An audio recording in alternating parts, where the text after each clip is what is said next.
So I'm going to just share share the screen, and so we could look at a couple things. There's Zoom. Here's our course. This is us. Here, this is our class. All right. So one of the things that I added to our course content, as you know, if you go to, this is our class, you go to course content, you click this, right? You get this page which has our handouts, which has the essays that we plan to read. And I added this little folder down here called class recordings. So now as we record the classes, I didn't unfortunately record the first class.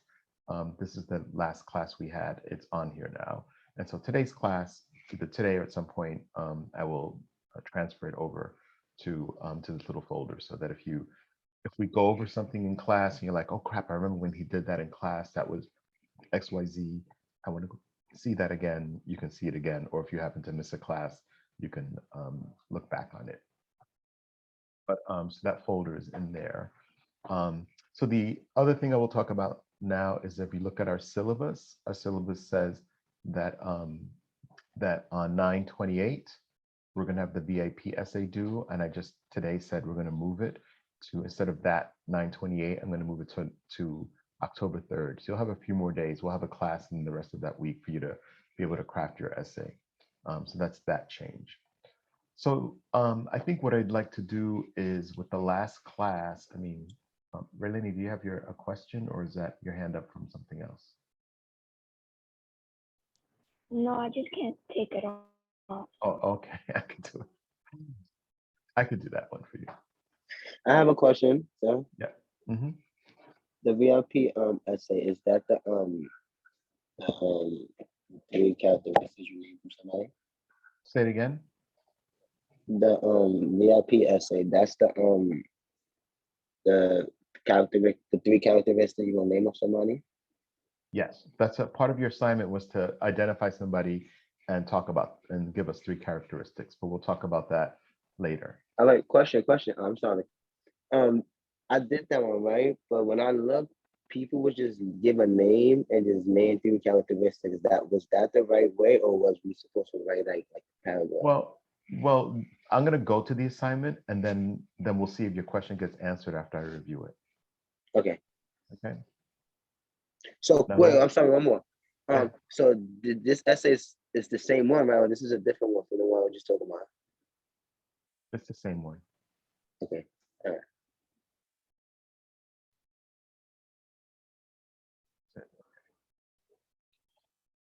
All right, so I'm going to work a little bit backward, kind of not backward, almost from where we left off, right? So, so for the last class, the last class and a half, right?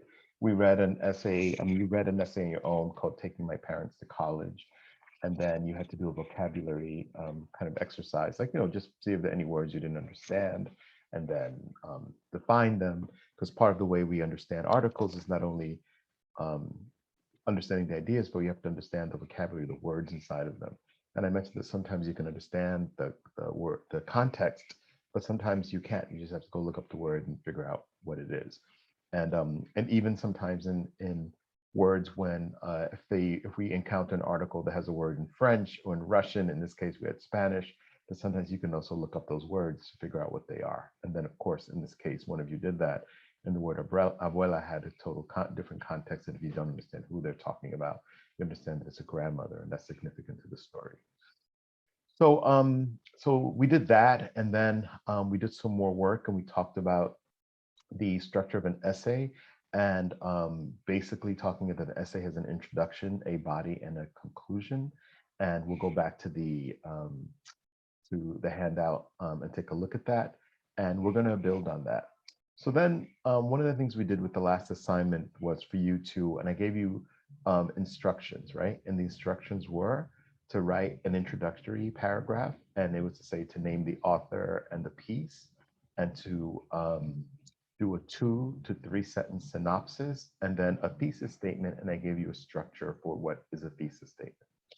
Then I asked you to, and you had to identify one thing that represented culture shock in the article, and then write about what that was, identify it and write about it. And then you had to also do a reflection. Is there something about the article that you personally connect to. So it would have 3 paragraphs: an introduction, right, which had specifics, and a body paragraph that talked about, I'm using the word body paragraph. The second paragraph was about the culture shock, something that was culture shock in it. And the third paragraph, which is the second body paragraph, was about your reflection, right? So in your assignment, there should have been 3 paragraphs that we should be able to look at.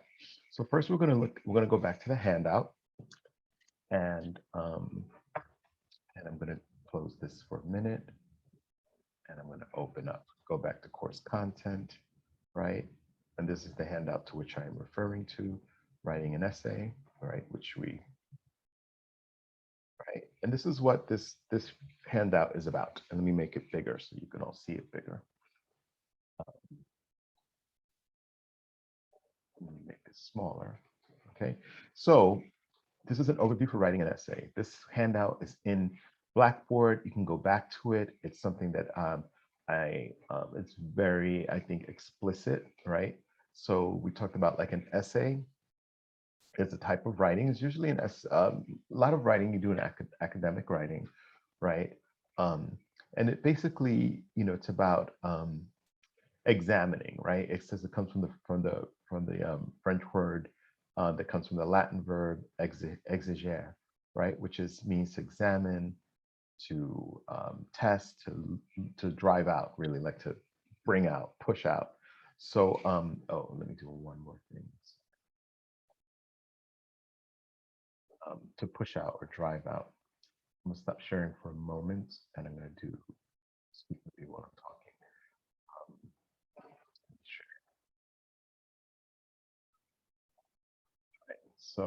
So yeah, so it means to push, to drive out. So also like it could also be expanded to mean to reveal, right?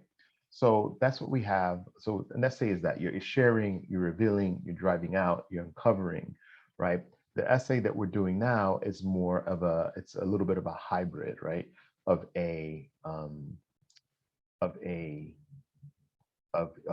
personal reflection and an expository. You are examining, you're exposing, you're explaining something about the article. The thing you're explaining is the culture shock aspect.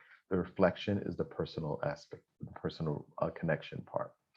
So in it, I'm going to go back to Blackboard for a second and look at our discussions is where we keep all of the assignments that you need to do. And the assignment before the last one that was due, here was the instructions, right?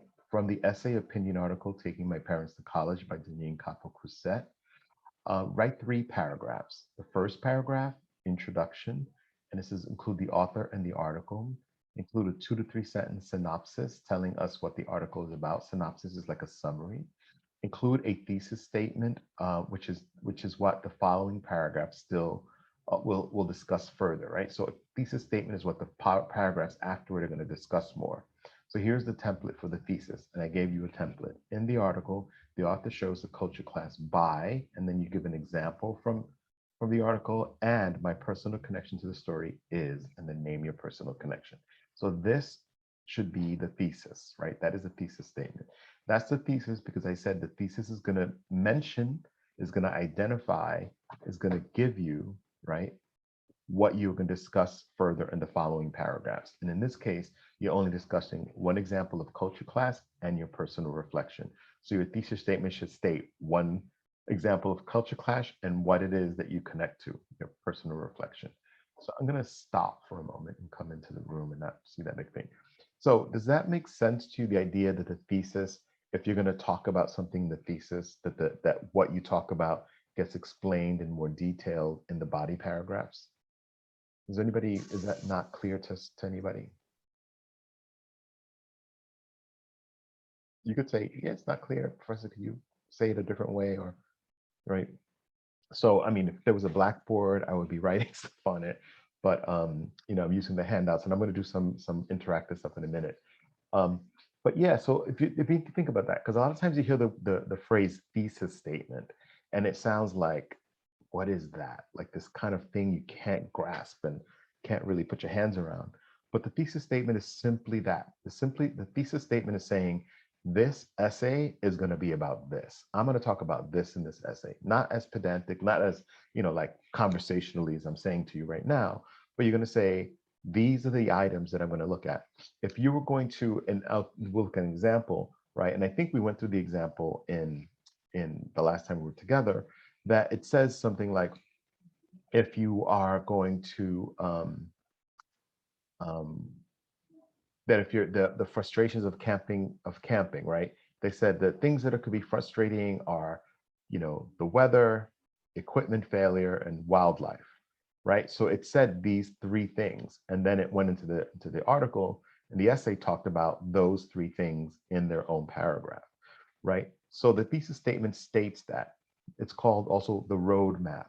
It's called the guide. It's called the path. So that when I read that first paragraph, I get a sense of what you're going to be discussing, right? So if I asked you to say what three things you do, name three things you do in the morning to get ready.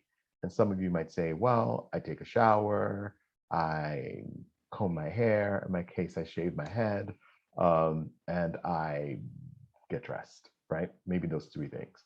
So maybe your essay, if you're going to write an essay about that, you would say, your thesis statement would be like, the top three things I do in the morning to get ready is I take a shower, I fix my hair, and I get dressed, right?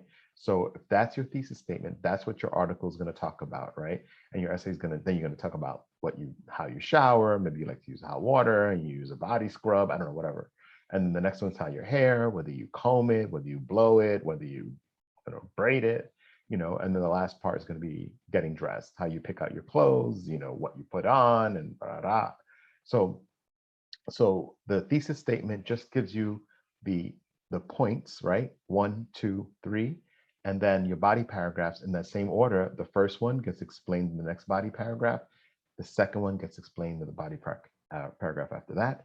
And the last one gets explained in the body paragraph after that. And then the last paragraph in an essay is the conclusion, when you reflect on what you've just written. You don't put in new information in this case for our expository essays. If you were making an argumentative essay, that means you're trying to make a point. You would say that you would re-emphasize your point in your conclusion. Okay, so I'm going to share my screen again, so we can go back to that handout that is writing out basically, that is explaining more what we're doing in terms of the essay writing. Okay.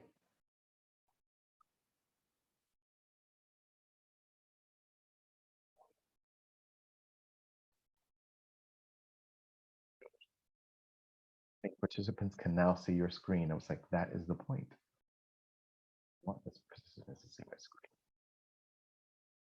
Okay. So here we go. Right.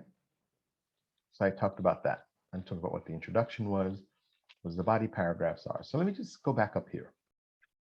So like I said, if you have three, right now we're working to 5-paragraph essay, right? So if we're going to name 3 points, right? I'm saying you have to name it at least 3 points. The body paragraphs would be 3 of them, right? And the first one would talk about the first point, the second one would talk about the second point, and the third one would talk about the third point. And then there is the conclusion, right? So we're going to look at paragraphs in a moment. So here's the visual. So this is restating what I said up there, but it's just visual, like the introduction, then the body paragraphs are the next level, right? In here case is 3. And you're taking the parents to college, it's only going to be 2, right? It's going to be the intro, and then it's only going to be 2 paragraphs because there's only 2 points you're making, right? One is about the culture shock, an example of culture shock, and the second point is your personal reflection, and then there'll be a conclusion about them, right? So let's focus a little bit on a thesis statement. Right now we're talking about, so a thesis statement is specifically that, right? The fact that you need to craft the, what is this essay going to be about, right? So the thesis statement, like I said, tells the reader how you will interpret the significance of the subject matter, like how you're going to, just tells us what you're going to talk about. That's a lot of words for saying how you're going to explain what's here. I say it's the roadmap, right? In other words, it tells the reader what to expect from the paper. When I read the paper and it says, in this paper, I'm going to discuss how an example of culture shock was when she went to the cafeteria and her parents ate with her. And I related to this article because it reminded me of my first experience in college, right? So all my first experience in first grade, or my first, I'm trying to think of some of the things, examples some of you gave, or the first time I moved to New York City, right? Um, and so the thesis statement will say that it's going to clearly state what are the two things that you're going to talk about in this article, in the Taking My Parents to College article, right? So sometimes how long does a thesis statement need to be? A thesis statement for our papers, because our papers are considered short papers. Papers that are 3 to 5 pages are short papers, right? You might say 3 pages, I have to write for 3 pages. Yes, that is short. Research papers could be 10 to 20 to pages that explore more things, but those will come later. Don't worry about those right now. Right now, you just got to do the 3 to 5 pages for our class. So our thesis statement would be like about a sentence. It could be 2, but if there are 2, it's probably you want to explain something more, or maybe there could be a juxtaposition between the 2 ideas and you want to separate them. But a thesis statement should be a sentence or 2. So this goes into, I started talking about the different types of the essays. And so just so you know, you're aware of them, expository essays are, we call it just the facts, right? So you're really just looking at the essay and saying, this is what I see inside of this essay. Let me show you what I see, and let me support what I see by giving examples from the text. And I'll explain it to you, right? And so that's what an expository essay does. An argumentative essay is, I call it the sway me, right? So argumentative essay is when you make a different kind of statement, when you say, well, the VAP is kind of a little bit of an argumentative essay. You're saying, this person is really important to me. And let me tell you why. This reason, and this reason, right? And the thing is, you would like to hope that the person who comes after they finish reading your essay, that they will agree with you. They're like, wow, this person is really important to them. They have convinced me that this person is very important to them, right? So they have swayed me, right? They have brought me over to their side, right? And then the persuasive essay is like an expository essay, right? But the goal is to be persuasive, right? So this is also another kind of essay that is about convincing. You're going to set up a series of facts and you're going to bring the person over. The compare and contrast essay, you're examining similarities and differences. So compare and contrast might be like the difference between camping in a tent and camping in an RV, a recreational vehicle. And you might say, well, this one has this and this one has that. This one has this and this one has that, right? Narrative essays are more telling a story, right? Which is kind of the essay that's article is more telling us a story, right? And then descriptive essays, we say paint the picture. So descriptive essay might be more talking about an experience. Very often arts are descriptive essays. And we'll look at these things further on, but these are different types takes these essays that I just talked to you about and really breaks them down a little bit, giving you, more examples of how the essays are crafted and constructed. And here's narrative. Let me just go all the way to the bottom. Okay, because you example of a narrative essay. I give you examples of all these essays at the end. Okay. So the thing is, I want us to talk about a little bit more of the mechanics. So, right, so when writing an essay, ensure that your essay makes an argument or a claim or illustrates an engaging perspective on the work, right? So that basically that your thesis statement is clear, right? So it includes a strong and clear thesis, which lists the key points the essay will discuss, provides evidence to support your claim. That means just evidence from the work, refers to the author or the authors in the opening sentences, then in the introduction at the beginning that you state the author's full name and the name of the essay or the essays and multiple authors if you're using more than one. That this is important, that it's written in third person. So this essay that we're writing, this one and the VIP essay are not going to be written in first person, right? Because you're going to use some you're using personal things. But from that one on, you're going to be written in third person. And I'll speak more about it. Essentially, you're not going to use the word I in your, like, I think, or I believe, or I, you know, that you use strong verbs in your thesis statement and throughout the essay, like verbs like demonstrates, uses, develops. These are verbs. Accomplishes, strengthens, right? That you have a conclusion more than simply summarize the work, that it says something about the points you've explored and is in compliance with MLA formatting. Right. So these are just checkpoints. I say that has a conclusion because an essay, to be complete, has an intro, has body paragraphs, and a conclusion. You can't just list the body paragraphs and not write a conclusion. So with any paper, before turning it in, you should do a proofread it. I know a lot of times you're handing it in just in time with the deadline. I have done that, but really, if you can create the space and time in your schedule to write it beforehand, and then give time to revise it, even go to the writing center, it's going to put you in the best position to get the best grade, and you're going to learn the most in terms of writing, because one of the things that writing in terms of developing is through revision, like writing it and doing it over, like writing it and then fixing it and revising it. Okay, so I think we talked about this frustrations of camping in a tent last time, right? And that we talked about the thesis statement down here, right? And that we saw that the paragraphs afterward follow, like this first one here with little hands is uncontrolled factors, such as bad weather. And then we read the whole first paragraph, it talks about the bad weather. The second point they make is the wildlife encounters. And we went down to this paragraph and read this, and it talks about wildlife encounters. And the last one was equipment failures.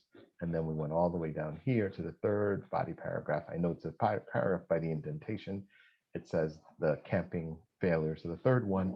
And then there's a conclusion, right? And I'll read the conclusion. These three types of camping troubles can strike campers almost anywhere, until some brilliant scientist invents a weather machine to control bad weather or a kind of wildlife repellent. Unlucky campers will continue to shake their fists in frustration. More than likely, equipment will continue to malfunction. Even so, camping continues to be a favorite pastime of people all across the United States. If you want camping to be a happy experience for you, you learn to laugh at the leaky tents, the bad weather, the bugs, or you'll find yourself frustrated and unhappy. Right? So it really restates what the essay talked about. It doesn't just copy and paste the thesis statement, but it does cover the 3 points, right? It did speak back to the equipment failures, maybe not in the same order, but they did it, whether the bad weather, the wildlife, and the equipment failures and all that kind of stuff were all a part of this conclusion. And that ended it, right? So I'm going to go back into this, but I'm coming back into the class for a minute. So that's kind of an overview of the essay, right? The main thing I want you to think about is it's an intro, body, and a conclusion, right? That those are the elements. The other thing is that your thesis statement is present and is clear. The other thing I want you to think about is that the paper gets organized, right? The thesis statement helps to organize the rest of the paper. And then that your ideas and all those things are clear and supported, right?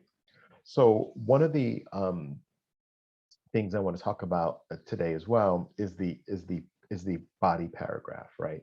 But to do that, I think what I'm going to do is going to take one of the assignments that we did, so we can talk about all these elements and look at how it looks at taking your parents to college, because your other assignment is going to be to write to take this. I'm going to give you corrections, and then you're going to do a revision of it and add a conclusion, and that will be for this week, for Sunday. So that means I have to grade all of yours today, by the end of today, so you'll have all at least my comments on what you've written, and we can build on it. So I want you to, so let's let me pause and see if there are any questions. So please either chat or unmic and ask me any questions about what I've said so far about at least the elements of an essay.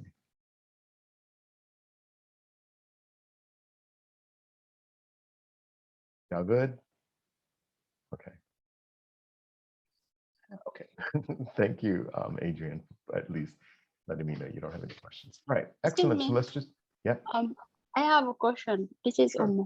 when you do your comment, then we have to restart the essay again.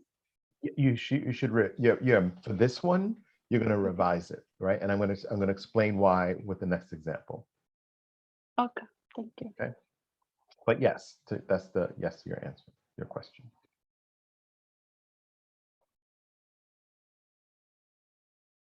So you make this smaller. Well, I'm glad the participants can see this. And here. So so this is what one of you submitted, and I'm just going to go here and edit it live, right? I will either use I'm going to either use the Google Doc or the Word doc that you submitted in. This one I put into a Google Doc. And so this is kind of how the paper looks and how it's formatted, right?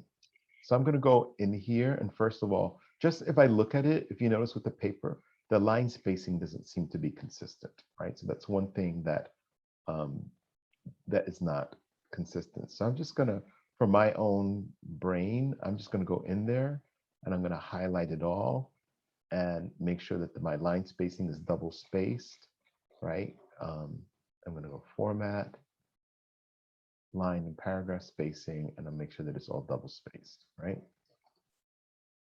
And I should say with Google Docs, sometimes there's all kinds of stuff happening with formatting. So sometimes that's not enough, but I'm going to hit format, lines and spacing, because it adds spaces before paragraphs and spaces after the paragraph. And let's see.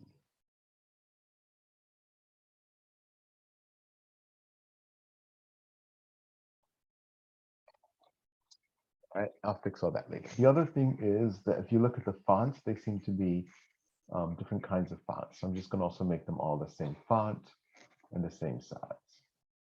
And this person's using the Times Roman, and I'm going to make them all 12 points. That's the way it should be. So now things look starting to look a little more uniform, right? At least visibly. And there's these big spaces. So I'm going to deal with the formatting later, the rest of the formatting later. I'm going to start editing. So when I look at the article, I'm going to start saying, so the first paragraph, right, asked for 3 things. Says first paragraph, introduction, includes the author and title of the article, includes a 2 to 3 sentence synopsis telling us what the article is about, and then includes a thesis statement, which is what the following paragraph will discuss, right? That's what it means. So here's a template I offered you. One in the article, the author shows, right? So I'm just going to copy this template that my professor gave me, and I'm going to go back to my article, and I'm just going to put it in this space because it should be in there somewhere, right? There we go. Okay, so now I'm going to turn on my suggestions. And so when I turn that on, it's going to show you what I'm doing, right? So here I start in the article, taking my parents to college. So first of all, whenever you have the title of a piece, you should of an essay, you should put quotation marks on it. Right? Not italicized, not bold, not anything but quotation marks. And then capitalize the article.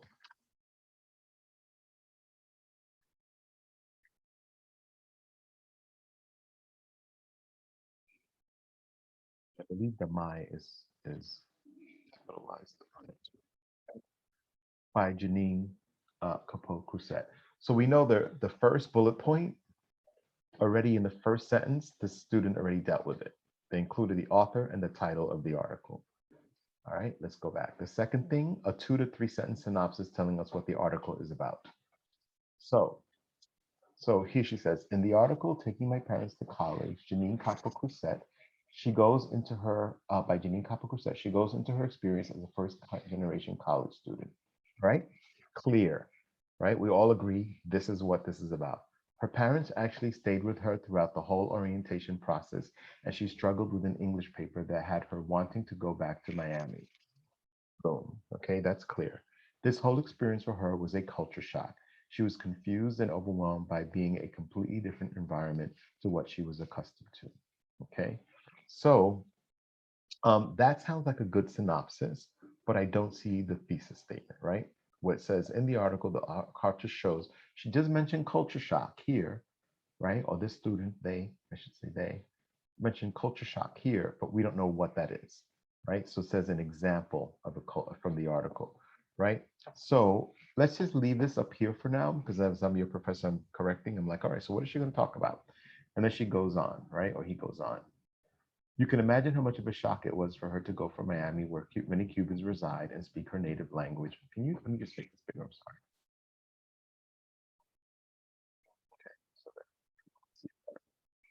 You can imagine how much of a culture shock it was for her to go to Miami, where many Cubans reside and speak her native language, to go to Cornell in upstate New York. True. And then look at she's giving us a quote, right? They're giving the five of us, my parents and my younger sister, my abuela, found ourselves listening to the dean and welcome speech. The words, now parents, please go. Almost everyone in the audience laughed, but not me and not my parents. They turned to me and said, what does he mean go? I was just as confused as they were. We thought we all needed to be there for the freshman orientation, the whole family for the entirety of it. When her parents actually came to college with her, their whole family, okay, so this student offers us a quote. So normally when you bring in a quote, I'm gonna stop suggesting because it does crazy things when I start doing that. You would bring this up here, right? The quote starts immediately after this quotation mark, right? And then you just keep the quote together. It may be different paragraphs in the essay, but we keep it together, right? And this is the quote. So I'm going to go back to suggestions so you can see the changes I made besides the formatting I just did. So this quotation mark I see is facing the wrong direction for a beginning quote. So I'm going to delete it and put the quotation in the right direction.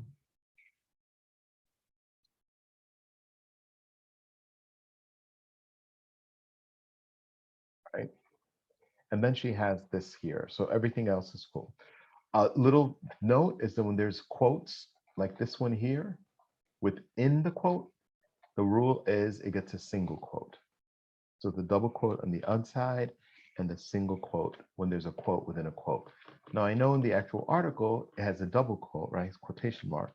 But here, because there is a quotation mark in the quotation, you change it to a single quotation mark, right? So we know that we're not ending that. And then here's another example. So I'm going to change that here.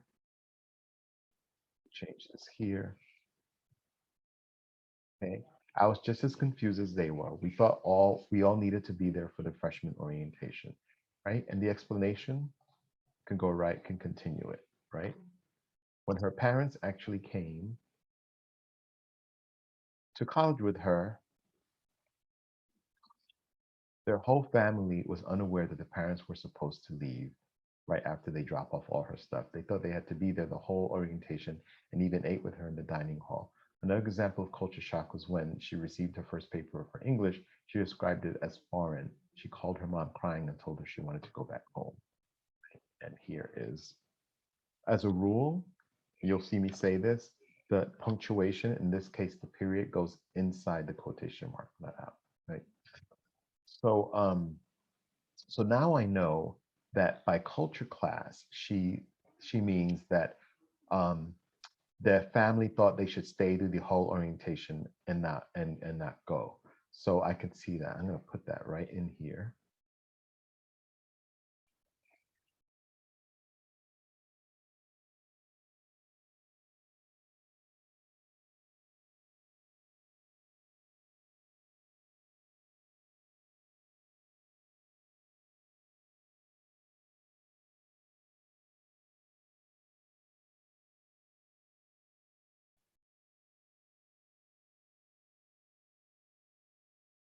Okay.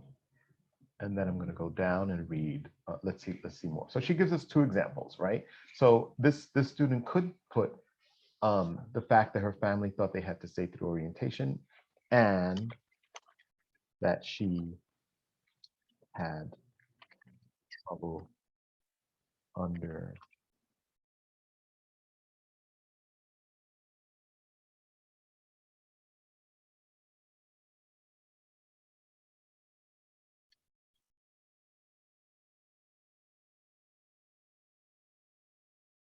Okay, those are, so this student just happens to do 2 of them.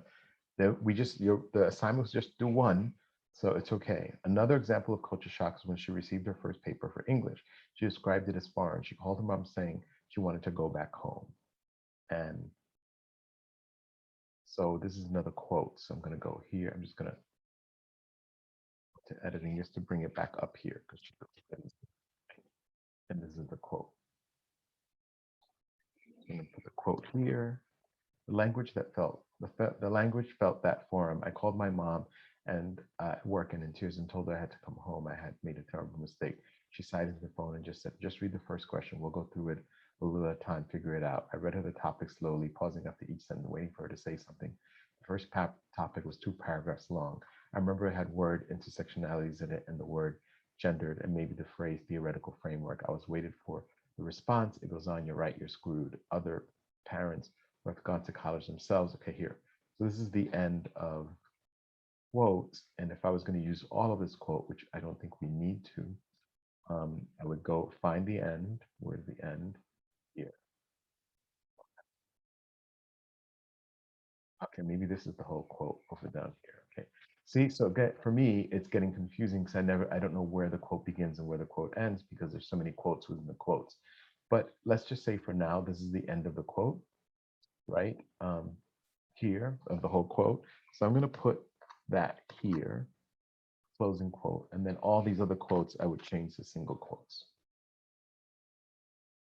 Right? I'm not going to do that now, but you know, that's one thing I would do in the paper, consider doing in the paper. And then here she goes to the explanation, and the explanation doesn't have to start on another paragraph. It should start right after the quote. Clearly, the author was in a tough situation. Oops, sorry. Just suggestions. In a tough situation where she couldn't even depend on her mother to help her. And Shadow pushed her through and get it done by herself, which is what she did. And she got a few minutes. Help her. Okay, I'm going to cut the sentence in 2. Just say she had to. It's simple and clarifies it. Push through and get it done herself, which got to be minus. And she goes, I myself can relate to this. So now we're seeing that the student is switching to the next topic. I myself can relate to the article that I had a cultural shock back in the 1st grade. Okay, so now I got her second point. And my personal connection to the story is that it reminds me of my experience when I started first.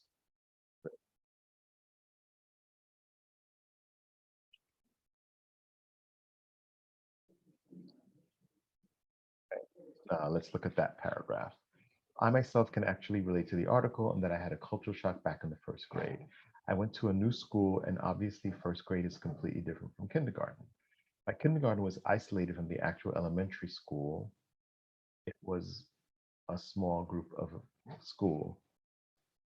It was a small group of probably 10 children and it was in a very small building on the outside of the school. Okay, I'm going to, this is the contraction, it says I, get rid of the small I and then apostrophe, because that means it means I would. Go to the next year, and the next year when I had to go to 1st grade, there were so many kids, and I remember I was so scared, I was anxious, and I was vividly, okay, so I'm already seeing this sentence. Let's look at this sentence. It begins here, right? And it here, continues here, it continues here, it's still going, and here. All right, so this sentence we would consider a run-on sentence, right? And I'm sure that all the things that are in there are correct, and other than that little spelling, the spelling's right, but it's an idea that goes on and it goes on and on, right? So we probably need, one of the ways to deal with run-on sentences is to break them up, to break up the ideas, right? So let's look at that. My kindergarten was isolated from the actual elementary school. It was a small group of probably about 10 children, and it was in with a very small building outside the school. Okay. So I think this is one thought. My kindergarten class was isolated and it was probably a group of about 10 children, period. I'm going to say our building, our very small building, since was on the outside of the school, I'd go to the next year, period. Right, so now we know where the school is at.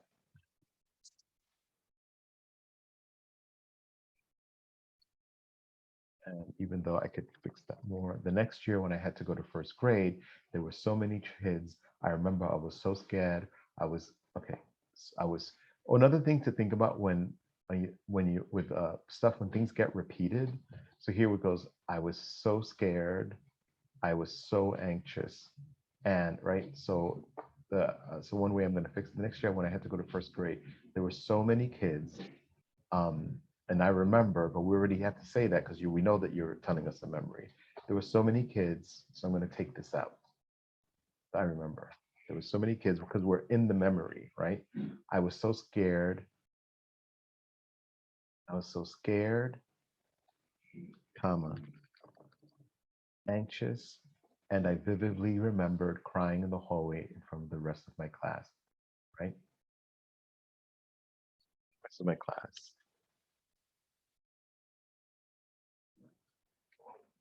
Looking back on it is a bit embarrassing, but to be fair, I was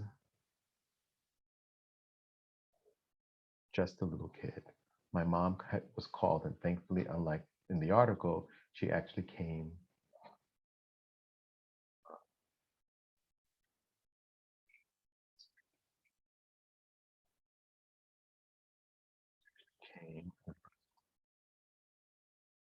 Me up and took me home. That's a nice little ending. A difference, right? Unlike that one, but it reminded her of it, right? So let's look at this paragraph here, right? So I was able to take this paragraph that went from there all the way to down here before, and look at it. Oh no, we started up here and went all the way to down here, right? Which is just a whole bunch of ideas, and then I broke it up, right? So my kindergarten was isolated from the actual elementary school. It was a small group of probably about 10 children. One idea. Our building was very small. It was on the outside of the school I'd go to the next year. The next year when I had to go to the first grade, there were so many kids. Now we know that they moved into the next building. I was so scared, anxious, and I vividly remember crying in the hallway in the front of the rest of my class, right? Looking back on it is a bit embarrassing, but to be fair, I was just a little kid. My mom was called, and thankfully, unlike the article, she actually came, picked me up, and took me home.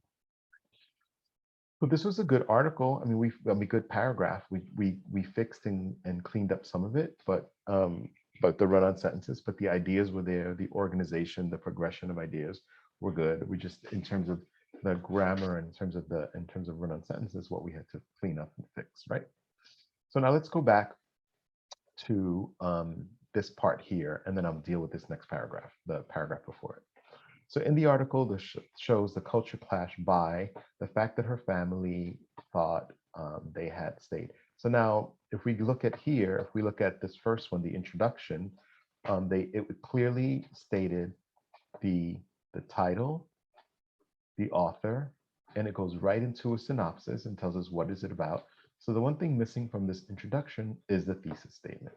So if I take this, right, and I'll clean it up a little bit, copy, go to editing for a minute, so just make a whole. I'm gonna put it up here.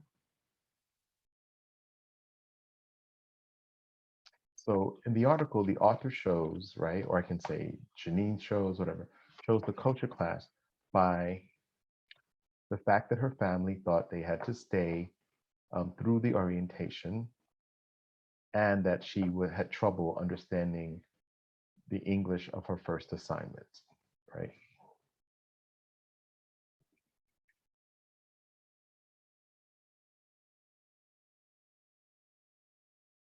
Right, maybe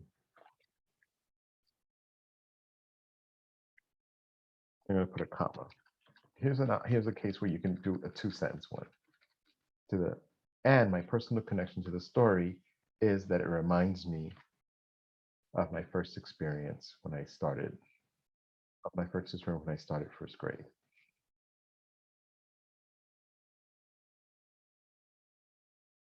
Right. So now if I look at her paragraph, or the student's paragraph, we see the points are hit, right? The title's here, the author is named, I know what this article is about, so even if I didn't read it, she did a good job of giving me the key points, right? And then now I know what the essay is going to be about, because it says in the article, the author shows the culture clash by the fact that her family thought they had to stay through the freshman orientation. Let's put that.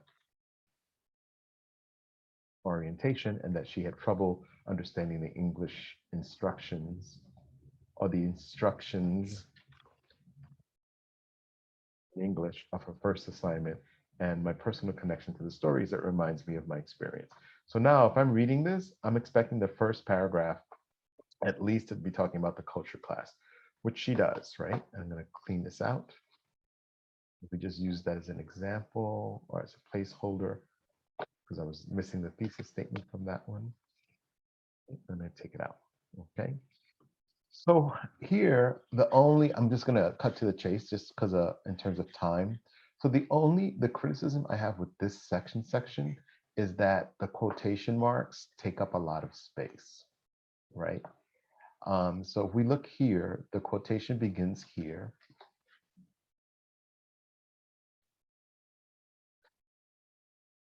And goes here, right? So look at that. So that is a lot, but I think that might be, but all of it may be necessary, right? I always, when you look at a quote, you say, what do I need to keep? What can I take out? So she says, the five of us, my parents, my younger sister, my abuela, and me, found ourselves listening to a dean in his welcome speech with words, now please go. Almost everyone in the audience laughed, but not me and my parents. They turned to me and said, what does he mean go? I was just as confused as they were. We thought we all needed to be there for the freshman orientation. Right? Maybe you could stop there, right? But that's not really saving a lot of space, but you could stop it there. The whole family for the entirety of it, right? So that's not so bad. And then they go right into when her parents actually came, they explain it, right? So that is solid. You know, let me just even, I'm going to separate it out, right? So this is solid, and it's solid because right at the beginning, they state what the issue is, right? That there's a difference, a shock between being in Miami and being in Cornell, upstate New York. And then it gives us a quote, and it's about what they experienced that was different. And then it explained it. You see the second part right afterward? It explained why that quote shows a culture shock, right? When her parents came with her, they thought they were supposed to drop her stuff. They didn't know. They thought they had to be there for the whole orientation and even ate with her in the dining hall, right? So this is a good example because it states it in the very first sentence, like what you're going to talk about. It gives us a good example that's clear and fairly concise. We just looked at it and said, maybe we can take a little bit off of it, but otherwise it's fine. You know, it's fine, the whole thing. And then it explained what that quote meant, right? This explained it, right? So this identified the topic, gave an example, evidence from the text, and also commented or explained the quotation. Good, solid body paragraph. All right, I'm going to bring that other piece back to it. It's kind of a big paragraph. You can make a second paragraph, right? Because she goes into another example. So technically, this could be a whole other paragraph, right? And let's keep it separate for now, for a minute, because I want to look at it, right? And I said the only criticism is that with this one is that the quotation now in this one, let's look at the quotation.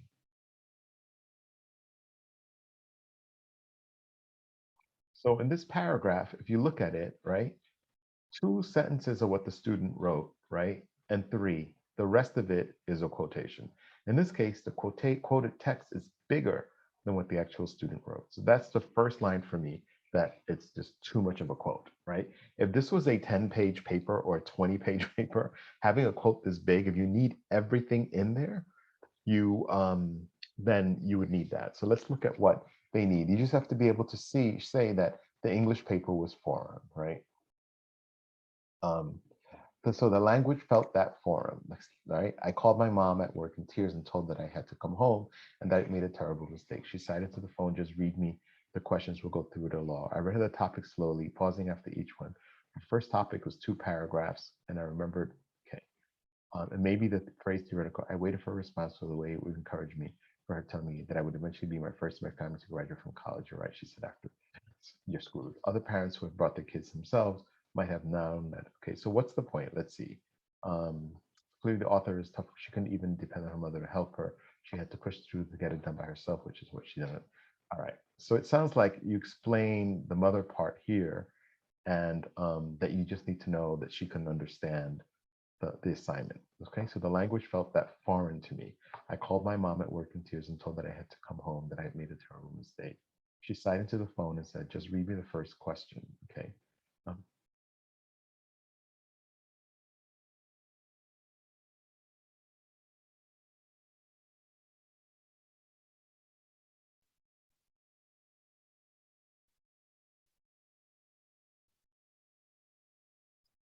Yeah, there's a lot in here.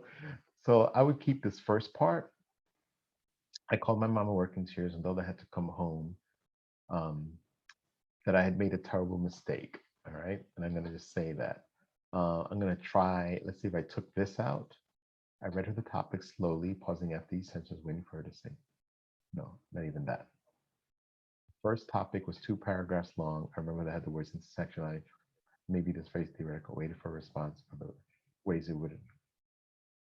Yeah, so I'm going to say probably don't need all of this here, right? Because I think once we jump to it, so whenever you remove a section of a quote, which I'm going to delete, right? I need to do that. And you put an ellipsis so that the person knows there's more stuff in there, but that you don't need all that stuff. This is the part you need, right? And then I think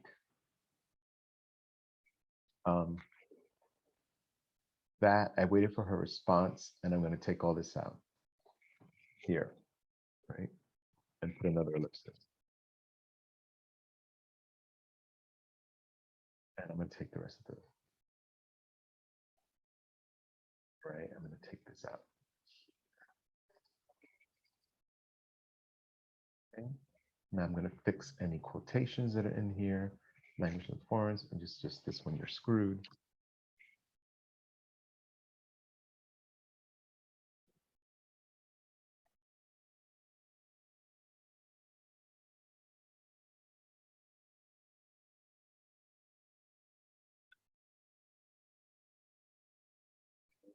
There.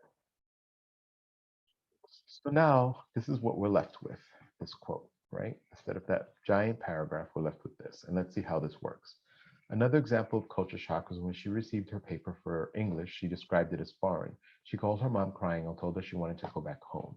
The language felt that foreign. I called my mom at work and in tears told her that I had to come home, that I'd made a terrible mistake. The first topic was 2 paragraphs long. I remember it had the words intersectionality in it and the word gendered, and maybe the phrase theoretical framework. I waited for her response. You're screwed. Clearly, the author was in a tough situation where she didn't even depend on her mother to help her. She had to push through and get it done by herself, which is what she did, and she got a B- in the paper.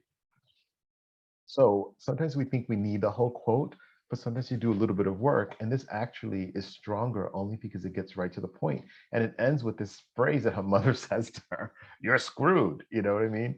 And says, and then it works when the next thing, clearly the author was in a tough situation where she couldn't even depend on her mother to help her. She had to push through, right? So, so now we look at this, right? And we can see, let me bring it back up here because it was part of this paragraph up here. They can choose to keep it or make it a separate paragraph because they've written so much in it. But here we go, okay? So now it's edited. Now I'm gonna work a little bit with formatting, right? So I'm gonna make it just a little smaller. So we could see a little more of the page, right? And here, as you see on the margin here, you'll see all of the changes that I was tracking. This is tracking the changes and the comments, what I deleted. And now I'm going to fix the format, and then I'm going to pause and come into the room, and then we're going to do the next assignment, which has to do with formatting. So first of all, with academic papers, all of your paragraphs should begin with an indentation, right? And that means that this is on the margin, that this first line should be indented.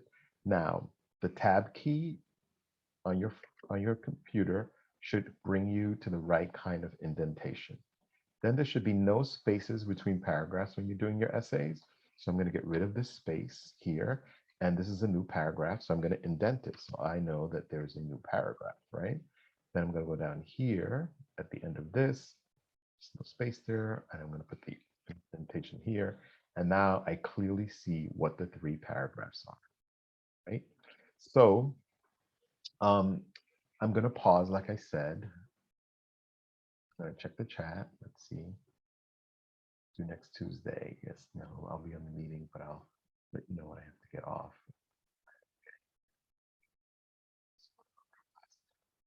Yes, you can do that. I have no question right now. Okay, good. So yes, so if you worked in Google Docs like I'm doing right now, you can work in Google Docs, or you can work in, here's the version that I was giving to the student, in Word. And Word has a similar way of doing this kinds of stuff. So let me just close that for a second. And but you can do it in either one. And Google Docs will have these comments when I'm writing them. And the way it works, if you click the T, then suddenly it tells you what I did. Replace I with, you know, if you click them, it tells you what I did, right?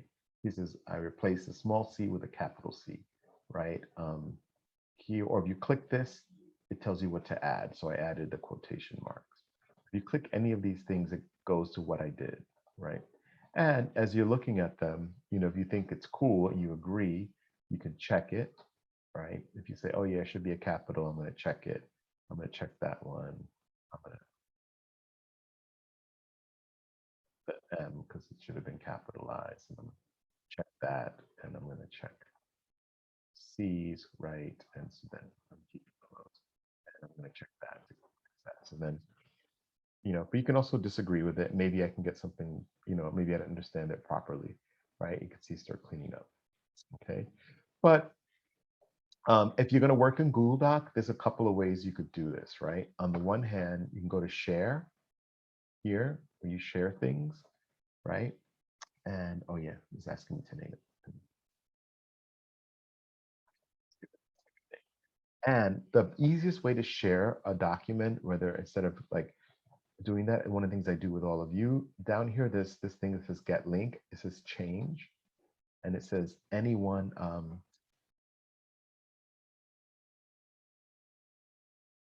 do editor. I'm sorry, I'm in one that's not letting me do what I needed to do, but there's another thing down here. Here, anyone with the link, right? And you click it, it's anyone with the link. So once it says anyone with the link, that means it doesn't matter if you have a Gmail account, if you have anything, as long as somebody has this link, they should get it. So then you copy the link, right? It's done, right? Let's say you're a student. You come here, right? You're going to upload it, right? You're going to create a thread, right? I copied the link. Here's my thread. Here's my, you know, assignment. And then you have to put it here and you have to paste it. You copied it. The way you paste into here from copy and paste is by Control D. And there's the document, right? And then if I submit it,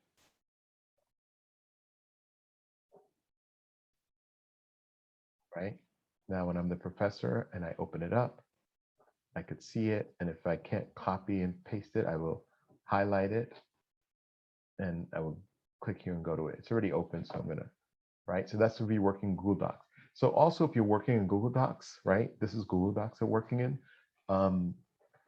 You could also go to File, you can go Download, and you can save it as a Microsoft Word or a PDF. But here, if you're saving it in Word, you want to save it in Word, you can save it. In my computer, it automatically goes to the downloads here at the bottom. So it open, and I say show in the folder. You can see I have a lot of stuff in the folder, right? In my folder, but then it shows up in the folder as a Word doc, and then I can attach that to the document, right? So now it's there in the article, okay? So the same thing, I'm gonna go to the Google Drive. Here's my assignment, right?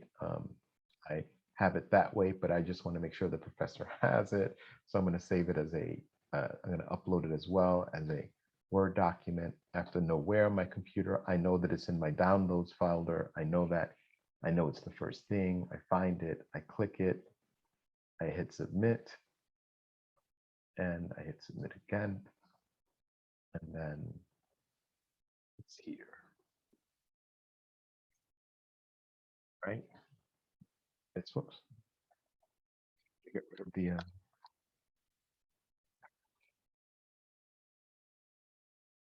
just put it in somehow it got rid of.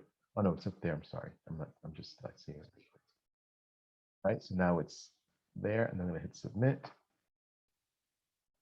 And now I have it as a Google Doc, which is the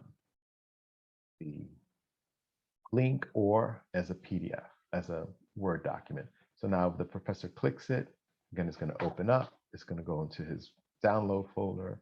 He's going to open it, and it's going to be a Word document. And I'll be able to open it and edit it in Word. There, okay? So it's enable editing. All right.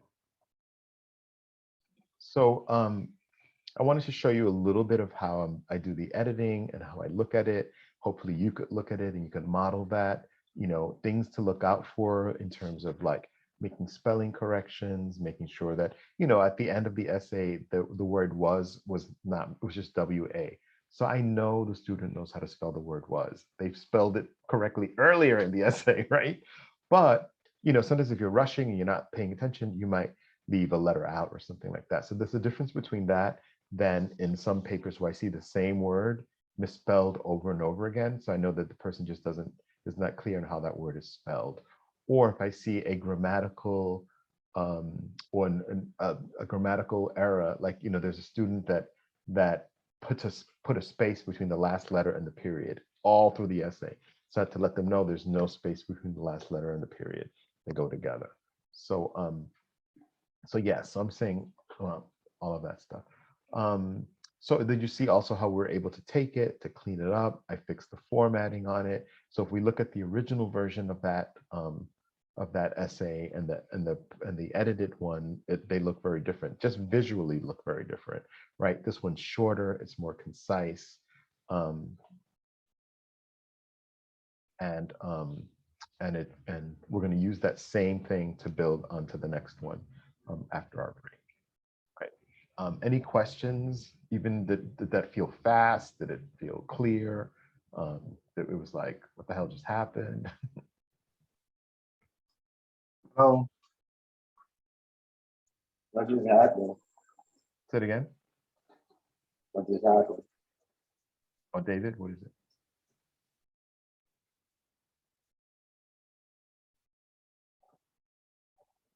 Okay. All right. So when we come back, we're going to keep building on that essay. I'm going to talk about formatting a little bit in terms of how to create that first page, and then we'll talk about a conclusion. Okay. A question. Right now there isn't the assignment is going to be due on next Tuesday. You're going to have to write, but it's not for Tuesday. It's going to be for Sunday. You're going to Nahom. So I'll explain that later. First, I'm going to go through this, finish the work that we're doing on this essay, on this assignment, and then I'll explain what's going to be due next week. Okay. All right. Do you have a question, Miguel?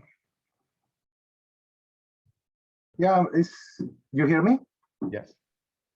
Oh, it's basically like, I mean, for me, all this is like really new. It's a lot of information. I just download Word. Mm-hmm.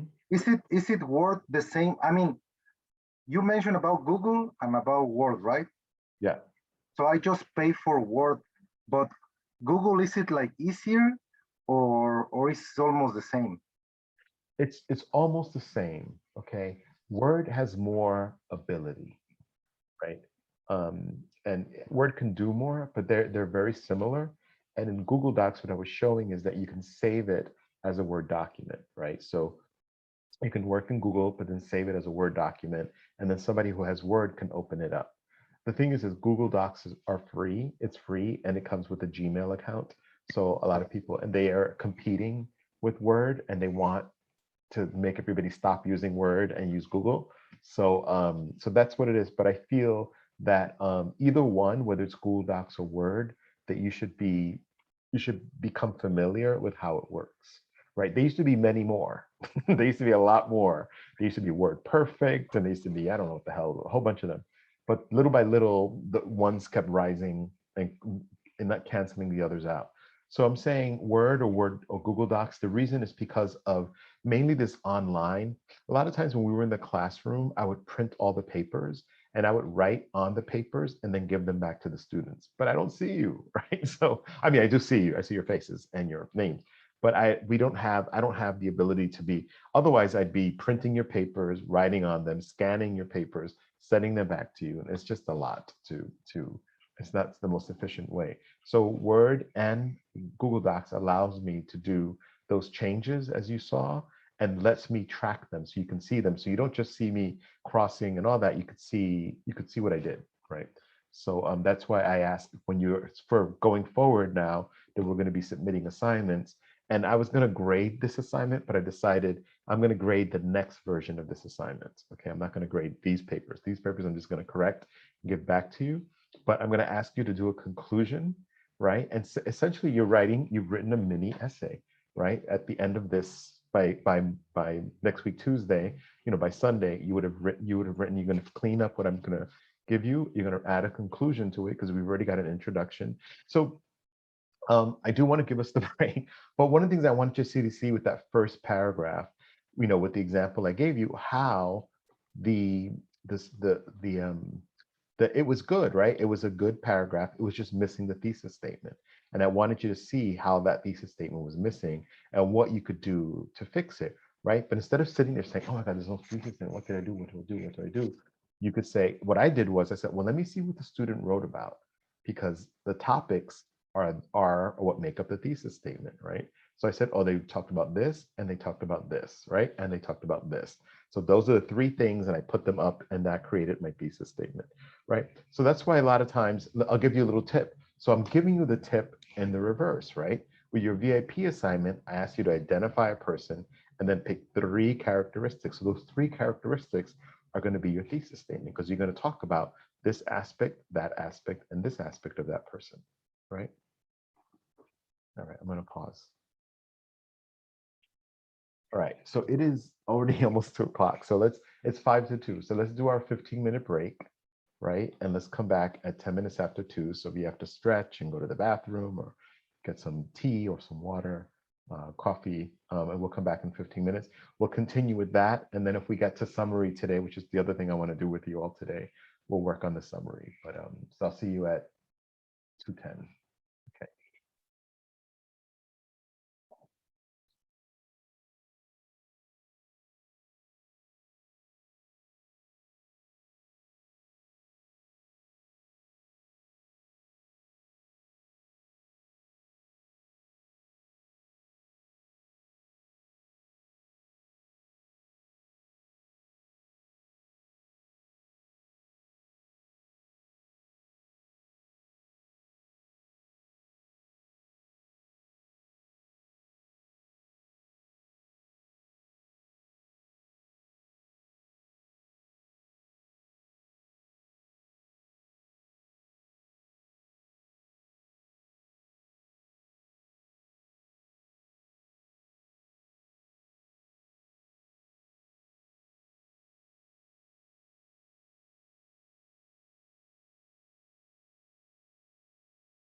Never long enough. I'm back to Joshua. We're all back. Welcome back. Right? Those breaks never seem long enough. 15 minutes never goes by so fast. Okay, let's see. So I'm going to go back to, oh, some people got kicked out.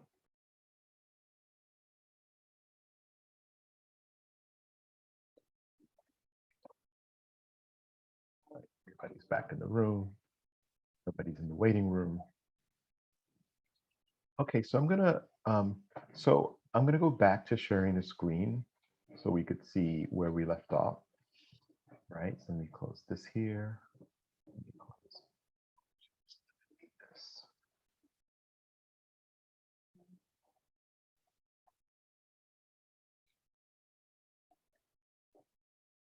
Let's delete that because it's just an example. You can see the label that stuff. And go back to this. So if we look at this assignment that you had to do, right, and we just cleaned it up, that basically you had to write an introduction, right? And we noticed the 3 pieces of an introduction. If I'm repeating myself, it's because I want to make sure you get it, is that the introduction should definitely have the name of the article and the author in it, right? Should give you a 2 or 3 sentence synopsis, something that we understand, and then has a thesis statement, right?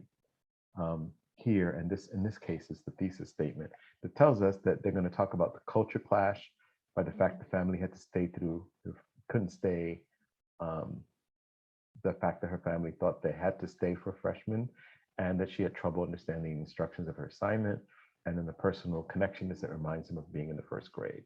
And then the first paragraph dealt with those 2 things, and I said we can separate them to 2 paragraphs, and then the 3rd paragraph, the 2nd paragraph here, is the one about their personal reflection. So the one thing that's missing from this is a conclusion to make it an essay, right? So here would go the conclusion of it, right? The other thing that's missing from here is a title, right? So this needs a title, right? And you center the title. Is a title, right? So if just from the basic bare pieces of an essay, this is missing the title, and I'm going to make it a different color. I'll make it like highlighted. Maybe make the title purple. Purple.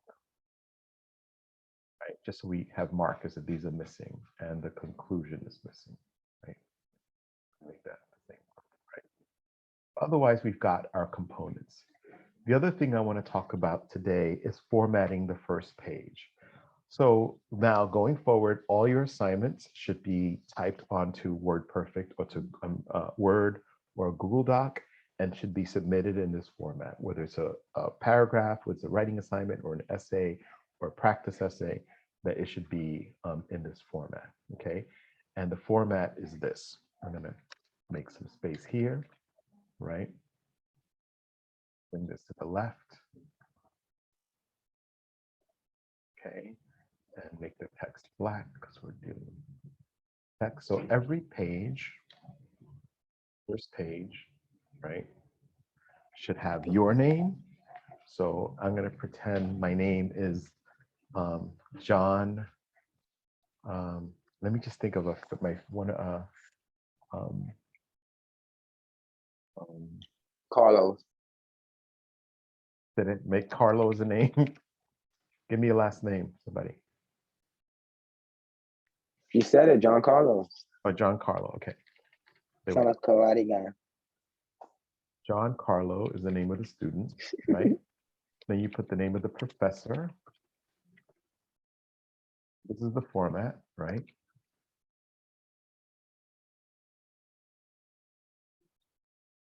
The date, the class rather.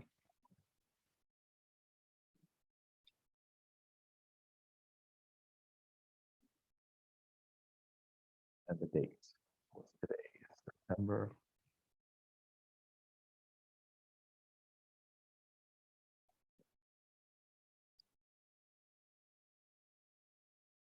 September 21st. and there is no space here.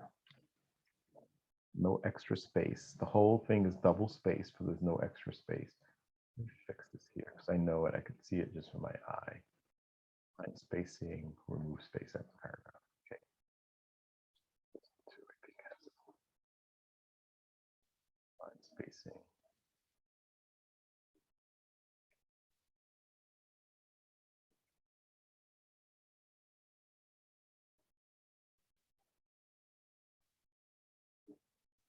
Okay. All right, so the title does not get an extra space. You don't create an extra space for the title, right? It's already double spaced. You don't do another extra space after the title, right? It's just there, right? Comes on the next line. Right. So first of all, you're going to make sure that your margins, right? This is what is called, the header for your first page. This only appears on the first page. If you have a second page, it should not be on the second page. And if you have a third page, it should not be on the third page. Okay. That's one thing. The other thing you want to make sure is that the margins around the paper are 1 inch, right? So in Google Docs, it's page layout, right? Page setup. And I'm going to look, and here are the margins, 1, 1, 1, 1. So this is all good, right? So the margins are 1 page. This is there. There's a title. Here's our pages. Everything's double spaced. I can tell there's an extra space just from my eye. But if there is one and it does it automatically, I'm not going to worry about it too much. But it's important in case you encounter, as what I'm doing is I'm cleaning up the line space, removing this. Sometimes afterwards, some programs automatically put in an extra space, as you can see this one does after the paragraph, right? But anyway, don't worry about that part. But here we go, right? So this is what is starting to look good, right? 1 inch margin around the page. It's the student's name, followed by the professor's name, followed by the class and the date, right? The other thing that's missing now from this, with this whole thing, this document, is the page number. And in this one, you have to put it up here and goes on every page. Now I'm working in Google Docs. I'm going to do the same exact thing in Word. Okay? So in Google Docs, you put insert, right? And then you go for page numbers. And it gives you a couple of positions for the page number, right? Here, if you look at the bottom or, skipping the first page, but here, so we're going to go in the top right, right? And you click it and it's going to, there it is now, right? Now, if I look at every page, the number is there, right? If you have a third page, the number will automatically be there, right? And the other thing you got to do for MLA formatting is put this last name, right? So there we go. And I'm going to check this because look, it gave me a different font, right? You see how this font is different from the font I'm working in. So I'm just going to clean it up. Not that it's wrong, but that way it's uniform, right? So now this is what your first page should look like. It should have the last name with the page number on the top. The header is your name, the professor's name, the class, and the date of the paper. Then title is going to come next. Every essay has a title. And then your essay begins. And here's the first paragraph, your second paragraph, your third paragraph. It keeps going. And here's the conclusion.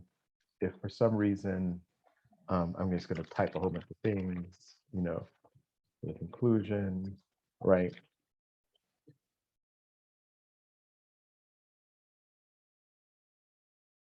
And then I come to the next page, look.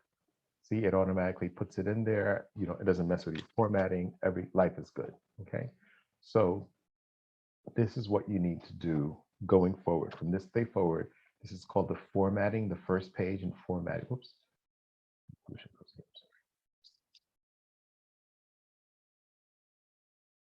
Okay. So that's it. There's a 1 inch margin. Everything is clear. Now I'm just going to take the text.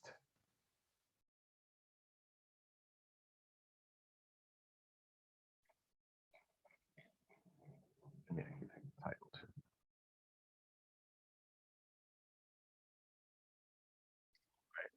I'm going to do it again. I'm going to do the same exact thing, but now I'm going to go into Word. And I'm going to open up a Word doc.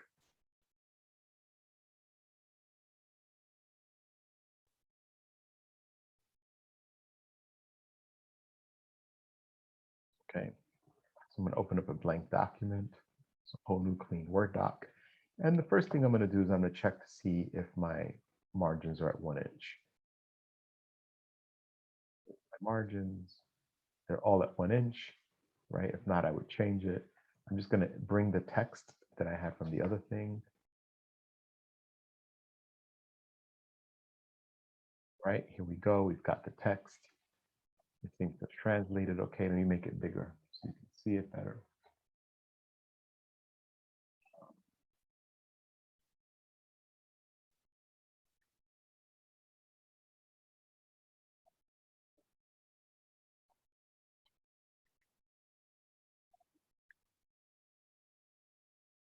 Okay, so let me just move this up. Okay, so now we've got this. I got to format the page. So again, remember, actually, I'm going to do that. More than that. Actually, let me do this before I even do that. So I'm going to start my thing. My name is Carlo.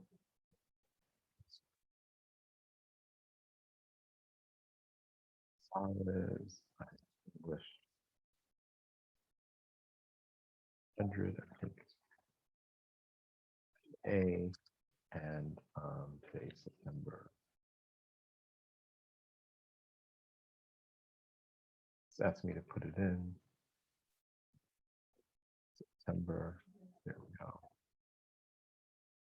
Now I want to, now the font you could use, this font is giving me a different font automatically. So I'm going to change it. So I'm working in Times, you could have in Times Roman or in Arial, and this is neither, right? And the way you, whoops, the way you know the font is if you click it up here, it tells you what the font is, and it tells you the font size. So it should be 12 point, and it should be Times Roman or Arial. So I'm going to make it 12 point, and then I'm going to go to Times Roman, right? That's what I'm working in now. I did that, okay?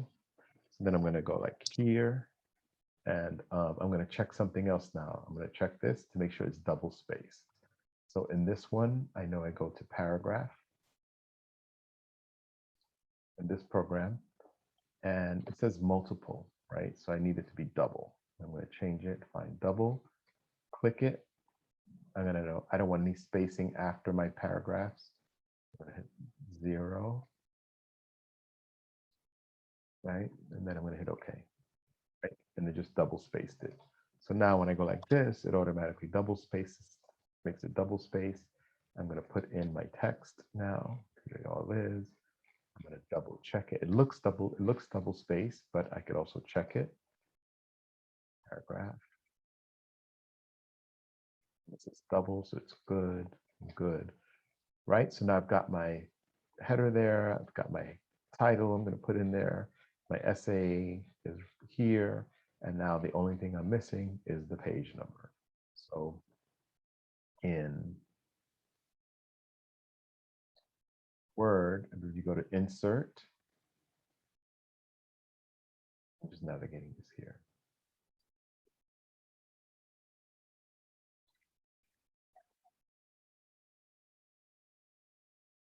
Oh, no, I'm sorry.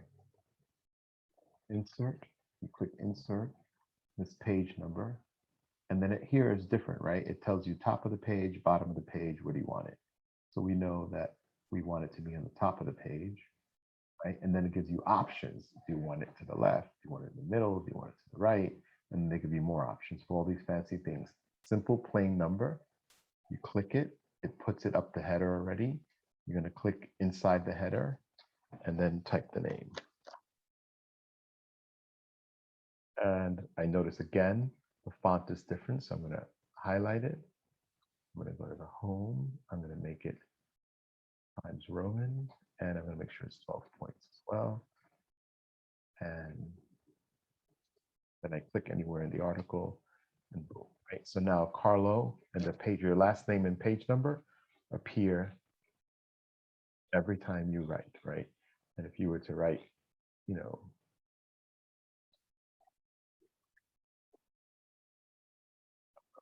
yeah, oh, I see what it did. This doesn't it doesn't take all the corrections, it brings all the craziness with it. So even if it's, I'm going to just hit this again, paste again. Right. I just did it twice just so you can see. If you keep typing pages, it keeps automatically paginating it for you, right, up to page 4. Right. So all of this, what I just showed you, also exists here. Right. I'm going back to our course content. And here, there is formatting the first page of your MLA paper with sample, right? So if you go here, there's a handout in case when you leave the class, you're like, wait, is it professor's name first or is it my name first? So here you'll have the guidelines for it, right?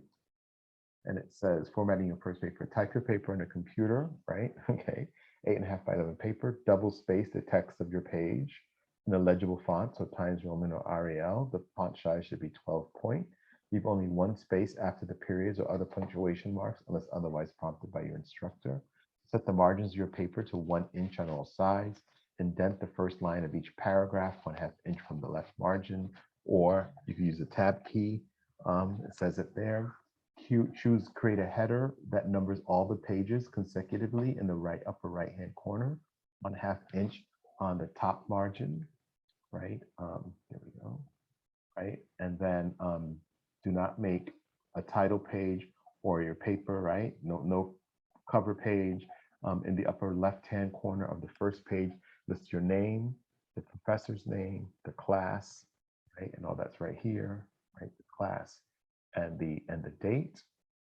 Double space again. You know, I saw me a double space the whole paper. You have to center the title. Do not underline or italicize or place the title in quotation marks. Don't make it bold. Don't make it a different color. I just put a different color so we could see that's what's missing, right? And then use title case, which means, you know, all the main words are capitalized, like the, because it's the first word of the sentence, but importance, following, citation, style. For words like of and a, transitional words are not necessarily capitalized. And then center the title, right? I said that, but we center this title here, make sure it's centered. Use quotation marks or italics when referring to other works in your title. So in your title, if you have the title of something in it, you would have it in there. Double space between the title and the first line. So that's between, make sure there's a double space between these two. You know, here's the title right here, right? This is the title and the first line. So you can see the line spacing, if you see it visibly, looks consistent and even, right? And then create a quarter that includes your name, followed by the space and the number, right? Include that up here. So all that's there. And then here's it's a little blurry, but it's okay. It's not for you to read, it's for you to be able to see the elements, how it all looks on the page, which very much looks like this one, right? What we did together. The title's there. Of course, this is clear. And I'm not putting a title because that's going to be your job. Okay. So for next class, I mean, not for next class, for Sunday, right, you will have to look at my corrections. I'm going to be spending the rest of my day today. Before I go to bed tonight, I'm going to make sure I've done all of at least these, and then I'll work backwards for the rest of the week, look at your previous assignments. But for this assignment, so that you have it ready, I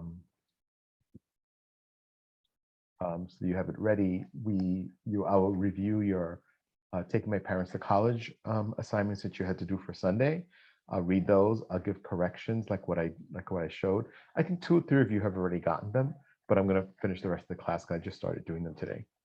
And then you're going to look at my corrections. You're going to fix them the way I fixed. As much as I fixed today, you're going to do as much as you need. Some of you may need more fixing. Some may not need as much fixing. And then you're going to add a title to it. You're going to give your 3 paragraphs a title, and then you're going to write a conclusion, right? You're going to write a conclusion for this piece, and I'm going to talk about conclusions in a minute. But I want to make sure that you're clear that what you need to do is when you submit your paper on Sunday, it's going to be formatted with this formatting, right? You're going to make sure it's 1-inch margins. It's going to have all this formatting. It's going to look physically like this, double spaced, right? 1-inch margin. And so it's one thing, you're gonna have to format the paper through the first page formatting. You're gonna have to add a title to your piece, and then you're gonna have to write a conclusion. You know, after you clean up and fix your essays, you'll write a conclusion. That'll be the new thing that you will write for it. And so that will if you can do that by Sunday night, that will be the assignment for Sunday night. Right, so I'm gonna stop. Is that clear with the formatting and where you can go to get the formatting in case you're like, what, the professor just did that? Right, clear. Thank you, Adrian. Clear. All right. So let's see. So we are editing. Well, let me speak to my students in the chat. So we're editing our essay, resubmitting it, and it's due on Sunday. Yes, Nahom. You're gonna take the corrections I gave to you. You're gonna put the formatting, you're going to give it a title, and you're going to add a conclusion, and all that you're going to submit on Sunday. And so what you would have done on Sunday is you're going to, by then, you would have submitted a practice essay, right? So what that way, when we come back on Tuesday, we can talk about it. We'll talk about your VIP stuff, and then you'll have at least the experience of writing one essay before you write an essay that you're going to get graded on. You will get graded on this too as an assignment, right? And remember, the assignments that you get graded on, the top 3 are the ones that will go to your grade. And so just keep that in mind.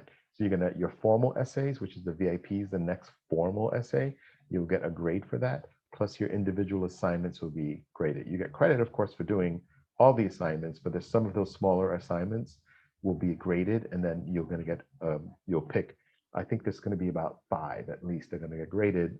The 3 of the 5, the top 3 grades will be the ones that go to your grade, contribute to the grade for that section. Okay, clear. Okay.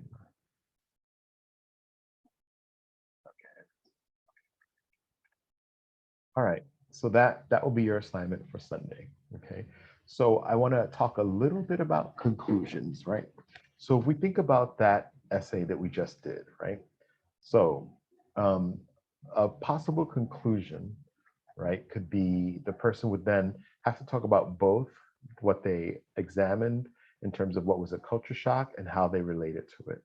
So in the final conclusion, they could say things like, you know, so Jeannie Capel Cruset's, I want to say something too, that when you're when you're naming the author, the very first time you name them, you put their full name, their first and last names. In this case, they have 2 last names. Later on in the piece, when you refer to them, you could either refer to them by their full name or by their last name, right? In this case, she has 2, so it would be Capel Cruset, right? Capel Cruset. You never call the author by their first name, right? You don't say Jeannie said, or Jenny said, Jeannie said, or whatever. Or if it was me, Professor Rice-Gonzalez, Charles said, you wouldn't say that, right? And you say that you have my full name. So you either refer to them as their full name or by their last name. That's it, right? So just keep that in mind. So it could say something like, Capel Cruset showed in this essay the challenges in the culture shock of going to college for the first time. In it, she explained how her parents expected to stay when they had to leave. And also, even though she could speak English, the kind of words were difficult for her to understand. Another way, and I connected to this essay because, it was the shock of being in a new environment, in a new place, when I first entered first grade. And so this sense of culture shock is something that happens when somebody is experiencing something new, right? I'm just speaking, but this is like that would be. So if you notice, what I did was I commented, right, and mentioned all of the things I talked about. I didn't leave out the language of the essay, of the assignment. I didn't leave out the culture shock of having to stay, or the experience of being in the first grade. I brought them all back into the conclusion, back into the final paragraph, and I said something about how they related to each other, or how they related to the article. So conclusions are that, even though they may be concise, that, in this case, because, and concise means that the conclusion is probably around 4 or 5 sentences, right? 3 would be a really short conclusion, but should be about 4 or 5 sentences, the conclusion. Then you've got your essay, okay? So your assignment, again, is to take, I'm gonna do corrections. So by tomorrow, check it out. And then anytime between tomorrow and Sunday, you will fix those corrections, right? You will add a title, you will format the paper, and you will write a conclusion. And that will be your assignment. I will send you an email saying what I just said to you and to the students who may have missed class today, so they could be up on it as well. I want to keep in mind, yes, your hand may go. And also we will, this class of course is being recorded. So this class, I will upload it and put it on. Go ahead, there you go. Sorry, just for me to understand, like clear. So you're gonna put that assignment in Blackboard, and then we're gonna have to correct it, like you said, Yeah. put the title, the conclusion, and the format, right? Correct. Okay, when are you putting the assignment tonight? Well, I'm going to open up a new window, a new thing for you to put it in, right? So we could be clear. And then my comment to what you to your assignment will be by definitely by tomorrow morning, but I'm going to work on it this afternoon and this evening. But definitely by tomorrow morning. You can check throughout the day to see if you're on the bottom. You know, I work my way up the list, right? So except for Jalan, I got to work on Jalan's first because you didn't put it in Word or Google Docs. So that's why I said I just moved on to the next ones that did, because I'm able to download it, make my corrections, and then attach it right back. So those couple of students that did it, you know, the first ones that got the assignment in, they probably could see their my comments already to theirs. So I will do those comments today, and then you can take a look at it.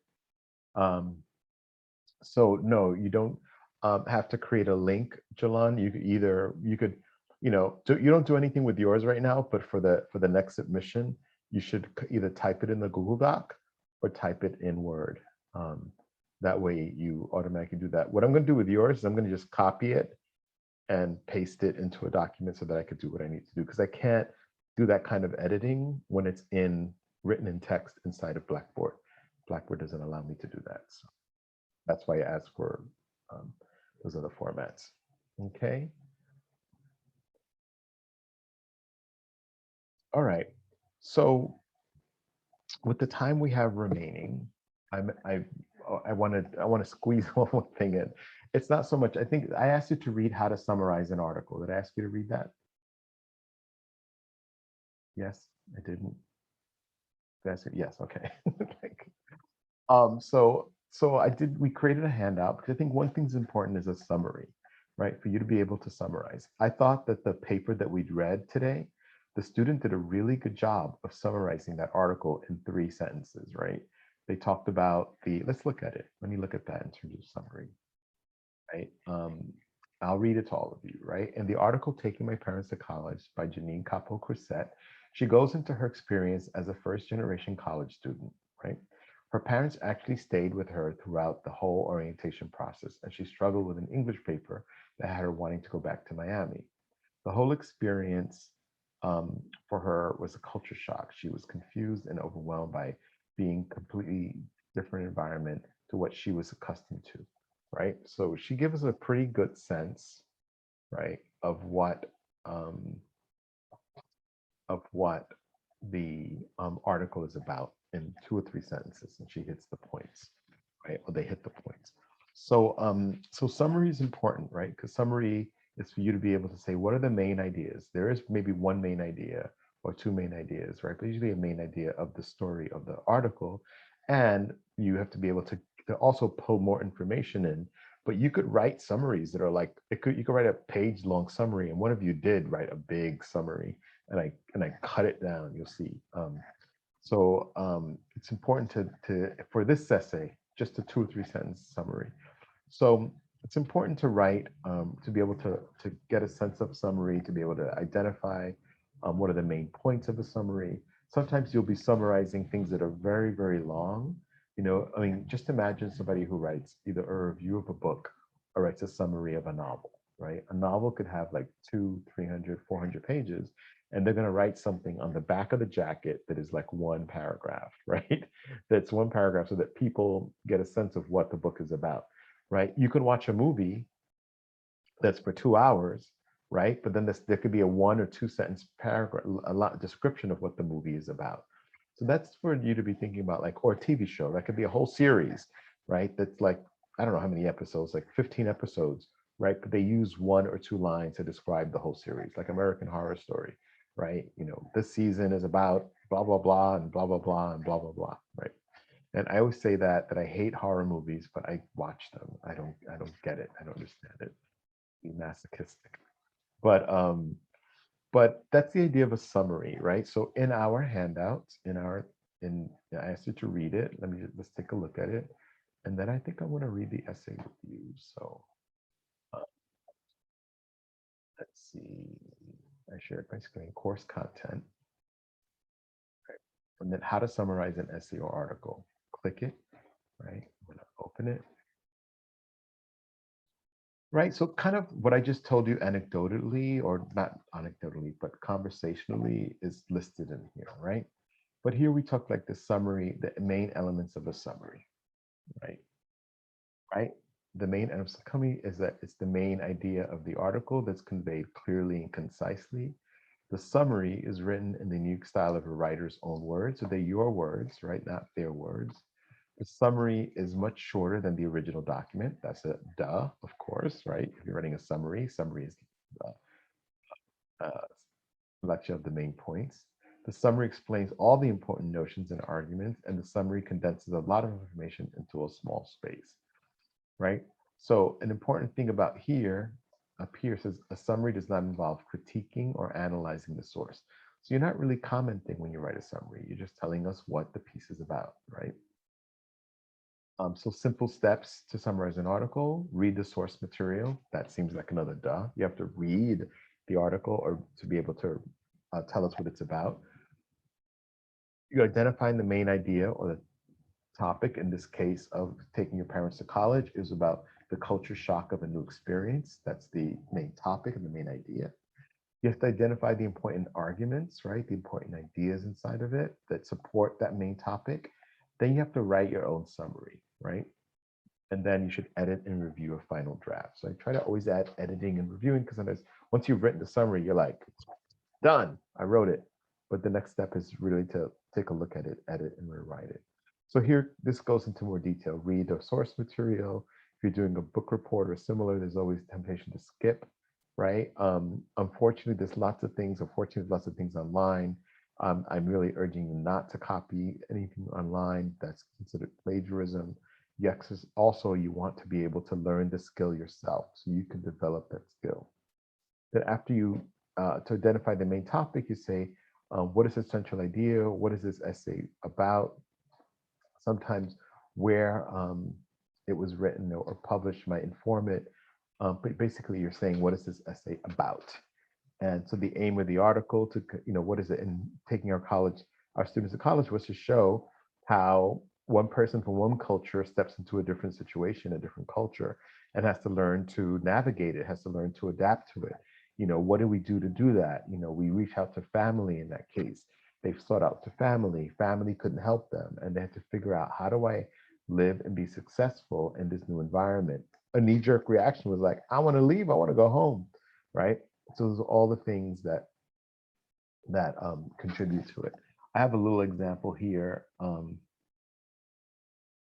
Here it says that the most likely the thesis or the main idea of the article. Also be sure to include the author's first and last. Okay, that's right. Once you've done this, write down the idea. Okay. So an example in the article, Why Team Sports Build Friendship Skills, author Imelda Cosmer argues that that most teenage boys and girls gain strong relationship skills by playing team sports due to developing a sense of healthy competition, nonverbal communication, the concept of having each other's back. Right? That's a statement of a main idea. For ours, it might say in the article, in the essay, Taking My Parents to College, author Janine Capot-Crusette says that it explains the experience of going to college for the first time, the culture shock, the challenges and difficulties that she encounters and eventually overcomes, right? That might be an idea to state the main article. And then it says clues to help determine the idea of an article include the following: gather information from the title. Sometimes the title of the article helps you with your summary, right? So Taking My Parents to College, that gives us some indication that taking their, that's weird. It should be taking my child to college, dropping my child, but it says taking my parents to college. So it says the idea of parents going to the college. Identify the place it was published. This can help determine the audience. This point, I debate whether to take it out or keep it in, but it's identifying the place it was published. Sometimes, like in this case, it was the New York Times, right? So that would be a different kind of article, a different kind of audience if it was published in, in the Daily News or even the Bronx Times, right? Different audience. Determine the date of publication. Part of that is because it gives you a sense of location and time and history. And then the type, is it an expository? Is it argumentative? Is it literary? Is it scholarly? Right? And this one we said is almost like a narrative essay because it's telling us a story. And then identify certain notions or arguments that seem to be repeated throughout. And okay, she keeps repeating culture shock after culture shock after culture shock, right? Like going to the school and not being able to bring all the right things she needed and having to go shopping and having to go eat in the cafeteria and the parents were still there. And then later the parents leave and then she can't understand the assignments. And so it's really, it's repeated throughout the main ideas that are supported. So that once you've listed all the key points, and one thing you can do is literally just, I gave you a shortcut. I told you, I gave you 2 things, but if I said, name 3 culture shock things, you'd have to make a list of what are the 3 things, right? 3 examples. So, so you could write them down, just to help you organize yourself, right? And then it's saying in terms of, let me just jump down here, write the summary in your own words, and then edit what you need to do. And here's some examples of a summary. And this is summarizing an article, but you have to read the article for it. If any of you read Hamlet, here it gives us this description in 4 lines, right, of a play that is, I don't know, like something like 60 or 75 pages. And then at the end of this handout, some of this information, right, that I took was edited from these different websites. But if you wanted to go to any of these websites, they also have really good information. I'll click that. If you click it,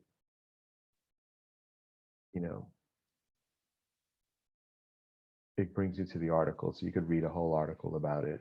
Let me go back. That's that one. Go to the bottom. Allocation.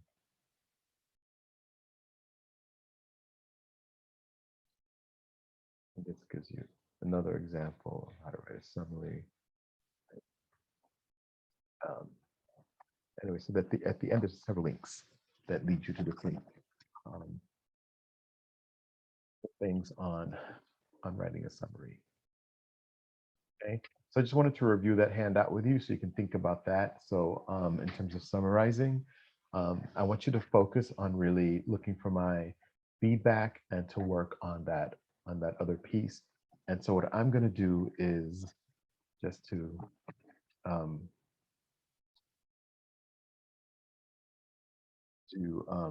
so for class next week Tuesday is I'm gonna ask you, so there's to be 2 writing assignments. One is for you to look at my feedback and do what we said in the first 3/4 of the class, and the second one is to write like a 5-sentence summary of a short narrative essay. So I'm going to share that essay with you now. It's called Salvation, and it's by Langston Hughes. Okay.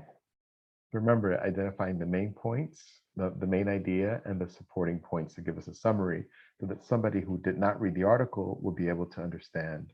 What it is. And let me open that up.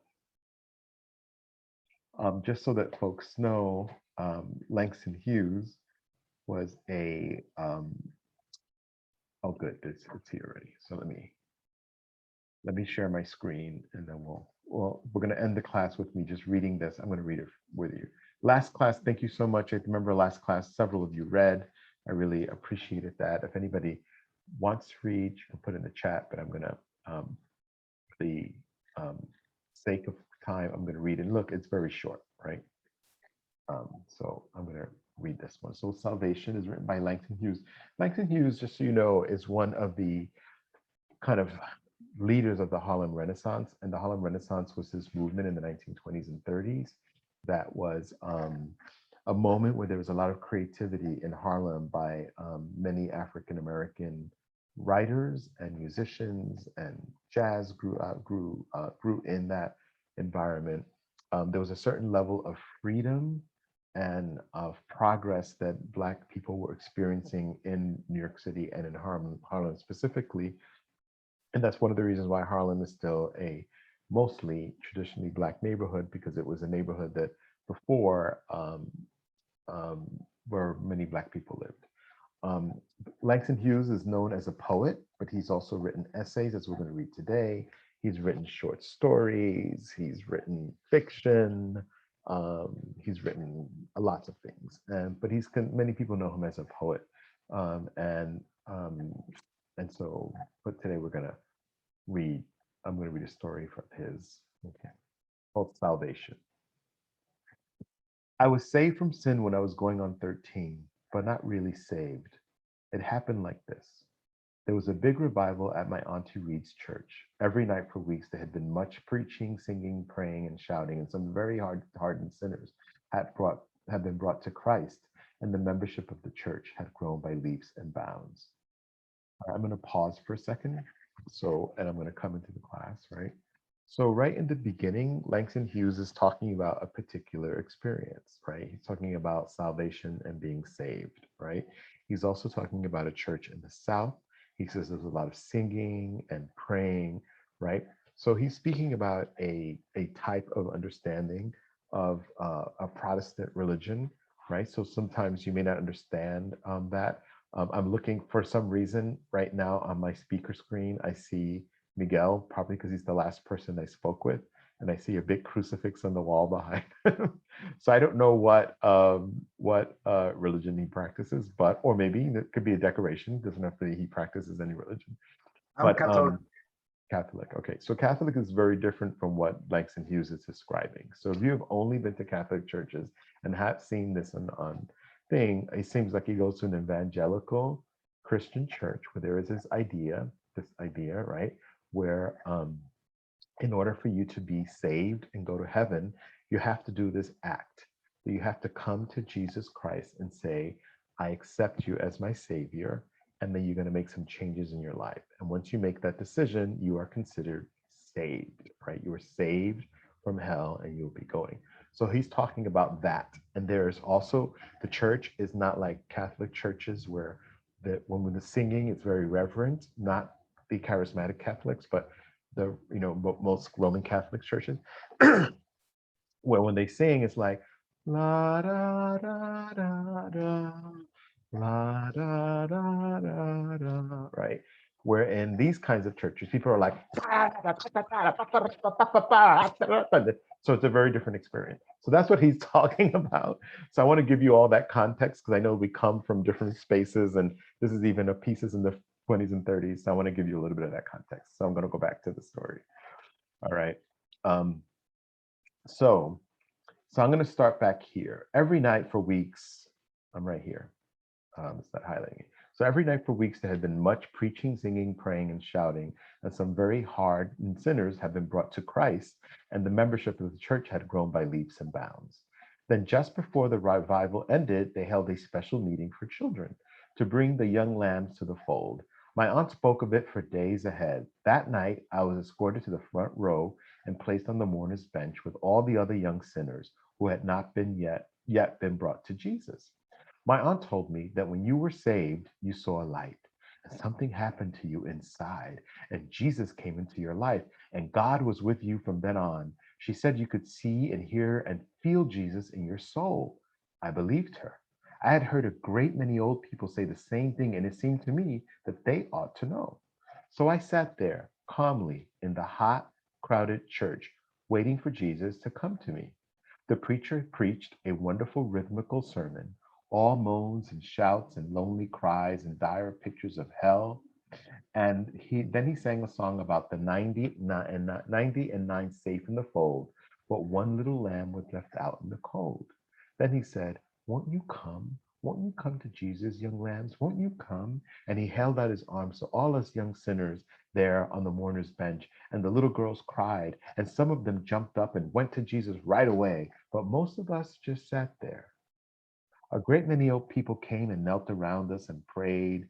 Old women with jet black faces and braided hair, old men with work gnarled hands, and the church sang a song about the lower lights of burning, some poor sinners to be saved, and the whole building rocked with prayer and song. Still, I kept waiting to see Jesus. Finally, all the young people had to go to the altar and were saved, but one boy and me. He was the rounder's son named Wesley. Wesley and I were surrounded by sisters and deacons praying. It was very hot in the church and getting late now. Finally, Wesley said to me in a whisper, "God damn, I'm tired of sitting here. Let's get up and be saved." So he got up and was saved. Then I was left all alone on the mourner's bench. My aunt came and knelt at my knees and cried while prayers and songs swirled all around me in the little church. The whole congregation prayed for me alone, in a mighty wail of moans and voices. And I kept waiting serenely for Jesus, waiting, but he didn't come. I wanted to see him, but nothing happened to me.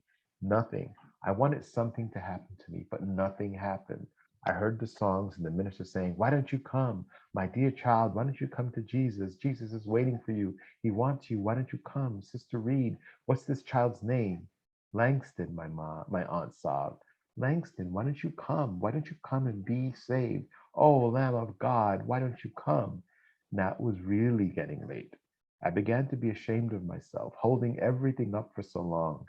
I began to wonder what God thought about Wesley, who certainly hadn't seen Jesus either, but who was now sitting proudly on the platform, swinging his knickerbockered legs and grinning down at me, surrounded by deacons and old women on their knees praying.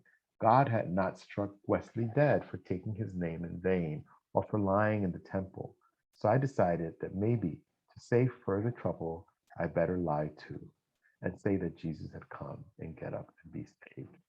So I got up. Suddenly, the whole room broke into a sea of shouting as they saw me rise. Waves of joy, of rejoicing swept the place. Women leaped in the air. My aunt threw her arms around me. The minister took me by the hand and led me to the platform.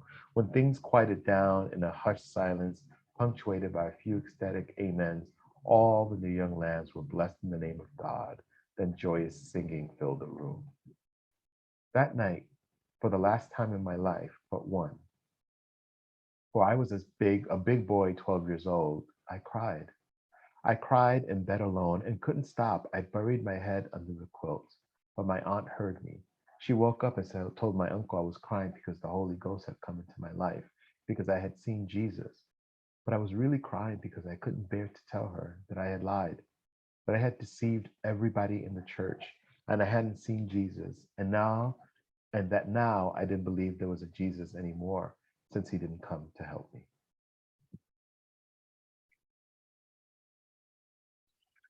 So that's the story. It's really short. It's in there. So your two assignments, you will get an email today to remind you of what they are. One is to look at my comments and to fashion your assignment into an essay. So you're going to do the formatting, give it a title, and give it a conclusion, right? One. And then look at the how to summarize an article. And I just read this to you. So read it again yourself and give me a summary, like 5 sentences. What is this story about? What do you think the main idea of the story is? And what are the other points he's making throughout the story? Okay. Questions? No. Okay. Yes, can you repeat that second part one more time, the summary? Say it again. Can you repeat the second part again, the summary? Sure. So, the essay that I just read about Langston Hughes and when he was a 12-year-old boy. So I want you to read it again, and of that essay, to write a story. Right. The story is called Salvation. That's the name of the story. And to write like a summary that's 5 sentences at least. Right. Let's say 5 to 7. I want you to really keep it tight. Right. So because I know some of you from your assignments could write longer ones. So I want you to keep it just so you could focus and just give us the main points and the main ideas inside of it, right? So you'll write a paragraph that's 5 to 7 sentences, giving us a summary of what salvation is about. All right, yeah, because that's me. I tend to wander off with the sentences and keep going and going. Say it again. Stop it! I said yes. Okay.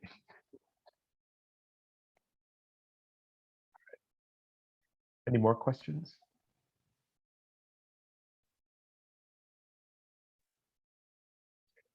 Okay, what time is it? 3:03. So we ended a little early today. Are you going to put the story on Blackboard?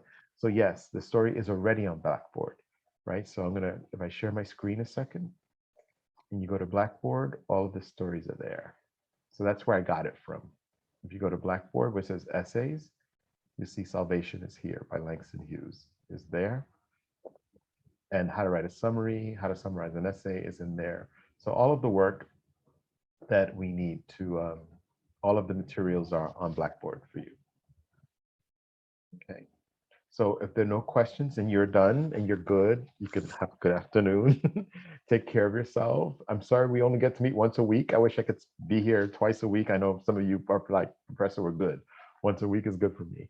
But this class normally would take place twice a week if we were in the building and I missed that second class.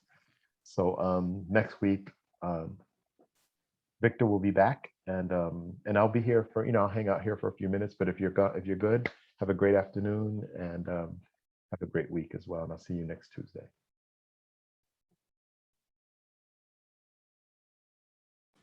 Professor. Yes. Okay. I got two questions for the summary for the 5 sentences. Are you gonna post the assignment so like we complete it on Blackboard or what? Correct. Okay, and then for the essay, for the format, what do you want the format to be for the cover? Yeah. It's Like for the intro, it's supposed to be yeah. our name and then the class, right? Yeah, is what I went over today in class. Is the upper left-hand corner will be your name, my name, the class, and the date. And then the upper right-hand corner, you're going to insert a page number and put your last name. And then it's going to have a title, and then you'll have your essay with a conclusion, and it'll be 1-inch margin.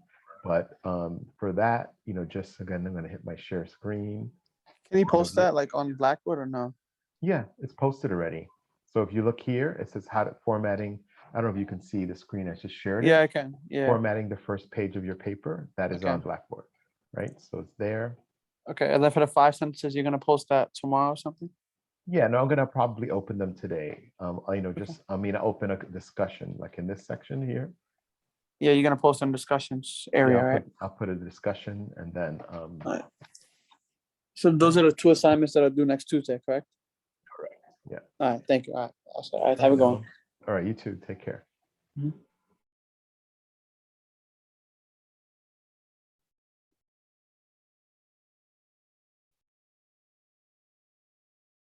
So yeah, Jalan, one is going to be due Sunday and one is going to be due Tuesday. On Sunday is going to be the essay of how to take my parents to college, and then on Tuesday will be the summary. So by class time on Tuesday.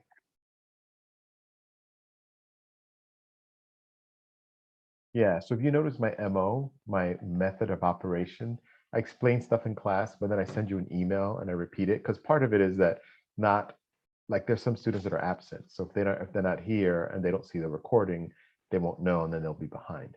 So I try to at least give them the information so they have the opportunity to stay in step with the class, stay on top of assignments. Professor, I have a question. Sure. For the essay, it's just like I am confused about the essay. We have to correct all the mistakes that you're gonna put in the essay. Yes. For the body, right? For the 3 paragraphs, for the introduction and the 2 body. Yes. You have to correct it first. And we have to. We are gonna have to just correct it, or we have to write everything down again. Yeah. At the end, it should look clean and fixed. Okay, perfect. It should look like this. Let me see if I still have it open.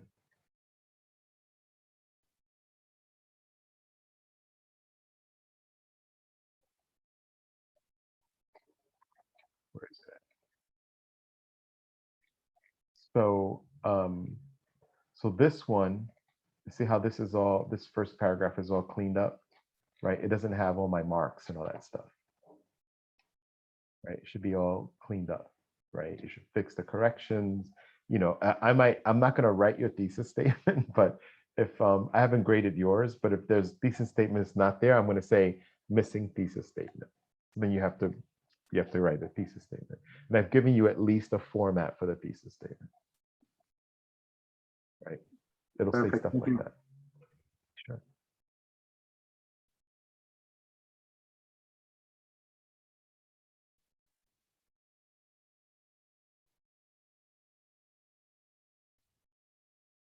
What about you, Robert or David? Any of you have questions?